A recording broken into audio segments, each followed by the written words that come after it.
يسعد مساكم متابعيني واهلا وسهلا بكم في قناتي قناة مطبخ غيداء.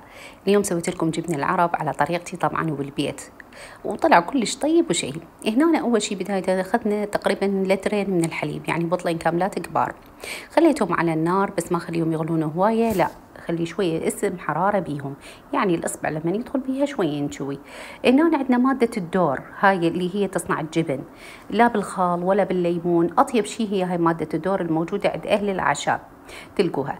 فهنا خليت تقريبا ربع خاشوقة مالت الشاي على البطلين او شوي ازيد، تقريبا نص خاشوقة مالت الشاي. خليته هنا ضفته، بعدين تركته غطيته بقطعة قماش لمدة ربع ساعة. وراها بعدها ربع ساعة جيت لقيت انه هذا الجبن صار عندي، ولازم اصفيه بقطعة شاش مال قماش. وتقريبا راح اخليه وخلي عليه في الثقل وبالثلاجة لحد ما يصير عندي جبن. هنا أنا طبعا لفيته بالقطعة قماش وخليت على هالكاسة الثقل، راح اخليه بالثلاجة وراح اشوف لكم اياه النتيجة النهائية. هذا جبننا طبعا ما اقول لكم الطعم فد شي خرافي، وجبن البيت طبعا اطيب واشهى واطعم. ان شاء الله يكون الفيديو نال اعجابكم. شكرا لكم مع مطبخ غيداء.